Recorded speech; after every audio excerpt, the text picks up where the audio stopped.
কার্যেতে প্রবৃত্ত হয়ে এসেছি তুষারের মায়ের আত্মার শান্তি কামনা করি। তুষার মুক্তি হাজরা নামে ওদের একটা ইউটিউব চ্যানেল আছে, আপনারা সবাই সাবস্ক্রাইব করবেন। নমস্কার সবাইকে, কেমন আছেন সবাই? তুষার মুক্তি চ্যানেলে সকলকে স্বাগত। আজকে একটি ভিডিও নিয়ে চলে এসেছি। এটা হলো আমার দিদির শাশুড়ি, তার শ্রাদ্ধ অনুষ্ঠান, মানে আজকে মৎস্যমুখ। তো সেখানেই আমরা সব পরিবারে গেছিলাম। আজকে ভিডিওটা এই কারণেই দেওয়া যে আমার মা সুন্দর একটি গান করেছে, সেই গানটা তোমাদের সঙ্গে পরিবেশন করছি।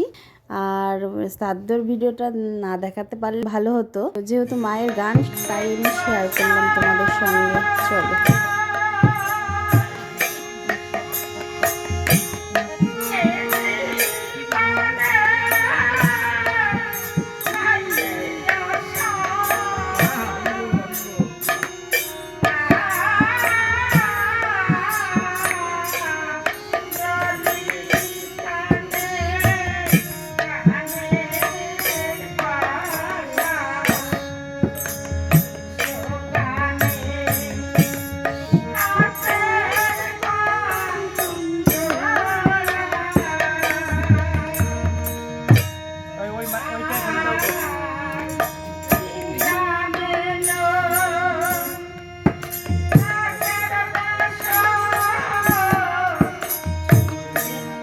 খুলে দাও, খুলে দাও।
অসীম কাকু আমাদের মধ্যে।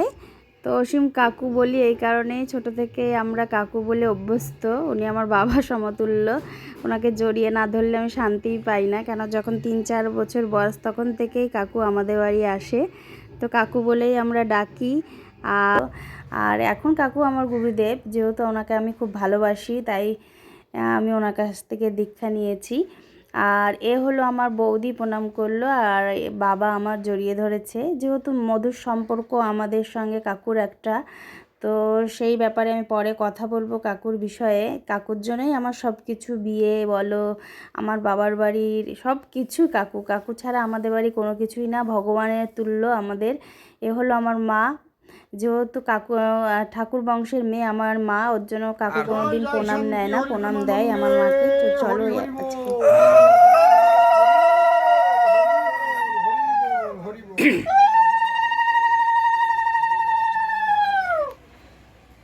আমরা সবাই এসেছি তুষারের মায়ের আত্মার শান্তি কামনা করি আমরা সবাই। কারণ জগতে জন্ম নিলে তার মৃত্যু আছে, মৃত্যু হলে আবার জন্ম হয়। এটা আমাদের সনাতন ধর্মে আমরা বিশ্বাস করি। আমাদের সনাতনীদের সেই বিশ্বাস শুধু বিশ্বাস নয়, সেটা প্রত্যক্ষ। আমাদের মধ্যে অনেকেই জন্ম নেওয়ার পরে মরেছে এবং মরার পরে আবার জন্ম নিয়েছে। যেমন আমার তারক গোসাই দেহ ত্যাগ করার পরেও আবার দেহ ধরে নিজে জুতো সাথী কিনে দিয়েছে। কি দাদা? আমার দাদা, বৌদি, তার সন্তানাদি সবাই আমরা আছি একসঙ্গে। আমার টুনি দিঘি কবি গান, আর এখানে হচ্ছে প্রাণের টান। এই জন্যে চলে এলাম আগে আগে। আমরা সবাই ঠাকুরের কাছে প্রার্থনা করি, হে ঠাকুর, তুমি তুষারের মায়ের আত্মার শান্তি দিও এবং তোমার শ্রীপাদ পদ্মে জায়গা দিও। জয় জয় শান্তি, হরি প্রমানন্দে, হরি হরি বল, হরি বল, হরি বল, হরি বল। আমরা একটু পরিচয় করি, যেটা হচ্ছে যে আমরা যে দুই তুষার, দুই তুষারকে তো সবাই চেনে না। তো আমি হচ্ছে মুক্তির তুষার, এই হচ্ছে যে তুষার, যেটা হচ্ছে মুক্তির দিদি ইতি। তো ওর হাজবেন্ড তুষার জামাইবাবু, তো তুষার অধিকারী। তো এখনই অসীম কাকু যে যার মায়ের আত্মার শান্তির কামনা করলেন, সেটা হচ্ছে এই বড় তুষারের তুষার, মানে বড় তুষার। মানে আপনারা কেউ ভুল ভাববেন না। ঠিক আছে, হরি বল, হরি বল। কাকু এসছে বলে আমরা আনন্দে ভরে গেছি। আর কাকু এসছে বলে সত্যি আসর বসে গেছে। প্রত্যেকটা লোক আমাদের মানে কখন থেকে ওয়েট করেছিলাম কাকু কখন আসবে, তো চলে এসছে। এখন আমাদের গল্প আড্ডা চলছে একটু। কাকু যেহেতু মানে গান ছিল কাছাকাছি, তাই আমার দিদির বাড়ি হোল্ড করেছে, এর আগে আমাদের বাড়ি আসতো। আর যেহেতু তুষার জামাইবাবুর মা গত হয়েছে বলে ওই জায়গাটায় আসার খুব দরকার ছিল। কাকু বলেছিল যদি আমি সময় পাই আমি অবশ্যই ঢুকবো, সেই তার কথা রেখেছে। কাকু এসছে, তো সেই নিয়ে অনেকক্ষণ গল্প হচ্ছিল, তুষারের সঙ্গে কথা হচ্ছিল, বাবার সাথে কথা হচ্ছিল। তো চলো এইবার এই শ্রদ্ধেয় দাদা নিমাই হাজরা, ইনি হচ্ছেন আমার খুব অন্তরঙ্গ, এবং বৌদি এখানে রয়েছেন, এনাদেরই মেয়ে। ও আমার শিষ্যা মেয়ে, ও হচ্ছে মুক্তি হাজরা, এখন হচ্ছে মুক্তি পাল। ওর স্বামী তুষার পাল। তুষার মুক্তি হাজরা নামে ওদের একটা ইউটিউব চ্যানেল আছে, আপনারা সবাই সাবস্ক্রাইব করবেন, খুব আনন্দ পাবেন। ওরা যেগুলো ছাড়ে খুব আনন্দদায়ক, এটাই আমি বলছি। আপনারা ওটাকে সাবস্ক্রাইব করে নেবেন সবাই। নমস্কার, সবাই ভালো থাকবেন। পাশের জন আমার বড়দি, সবাই তো চিনো কম বেশি। আর এইটা হলো আমার দিদির ননদ, আর কাকু আর তুষার বসে আছে। আর কাকুরা এখন ওখানে থাকবে। আর এটা অনেক দিন আগেকার ভিডিও আমি এখন পোস্ট করছি, যেহেতু দেরি হয়ে গেছে, অনেক ব্যস্তও ছিলাম, আমার আপলোড করতে একটু দেরি হলো, এর জন্য দুঃখিত আমি সবার কাছে।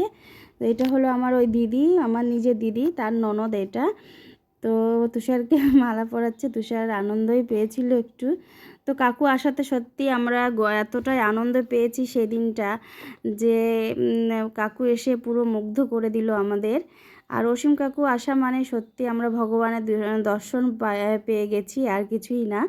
তো এই মানুষটার অবদান আমাদের বাড়ি মানে আমার বাবার বাড়ি প্রচণ্ড হারে ছোট থেকেই কাকু কেন বলি, আমি যখন 3-4 বছর বয়স ছিল তখন থেকে কাকুর কাছে মানে কাকু আসতো আমাদের বাড়ি, এখনও আসে আমাদের বাড়ি। তো আমি হলো ওনার মেয়ের মতন, আমার বাবার মতন উনি। তো সত্যি কাকুর জন্য আমার অনেক কিছুই হয়েছে জীবনে আলো। আর এখানে শ্যামলদা চলে এসছে আমাদের ঢোল শেখাতে, মানে আমার ছেলের গুরুদেব হিসাবে শ্যামলদা। তো এই ঢোলটাও শ্যামলদার কাছ থেকেই কেনা, আর তাকে শিখিয়ে দিচ্ছিল কি করে বাজাতে হবে। তো তার একজন গুরু না হলে হয় না, সেই গুরু হলো শ্যামলদা সত্যি অসাধারণ বাজায়। তো তার বাজানোটাও একটু দেখিয়ে দিই কী করে শেখাচ্ছিল সেদিন। এবার এটা ছাড়া এই মাথায় এনে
এই একটা টাকা ওই কয়টা টান দিতে কেটে কেটে কেটে কেটে টানা হয়।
সুর জানো না তুমি আন্দাজে বাজাচ্ছ।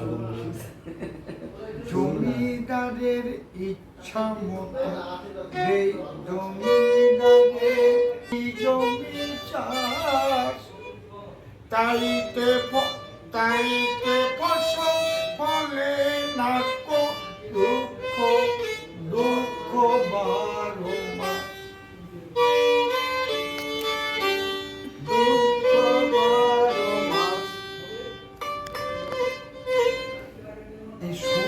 সুর না জানলে হয় নাকি? সুর ভালো করে জানলে উঠতে পারবে।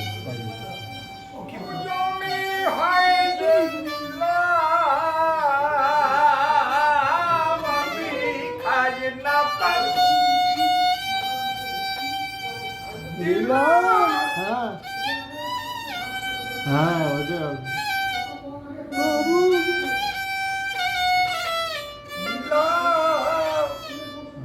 আমি পারি না তার মন জোগাতে, মনের দুঃখ কারে কই, আমি তো সেই ঘরে পরিষ্কার কাটা একদম গান।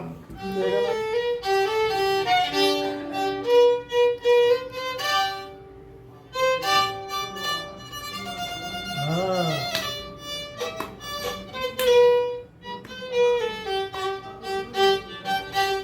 দেখে নাও।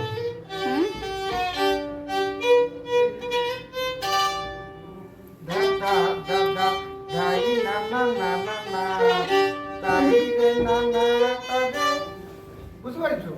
দাই রে না না দাই রে না না রে না, বাজাও তা তা তা তা তা।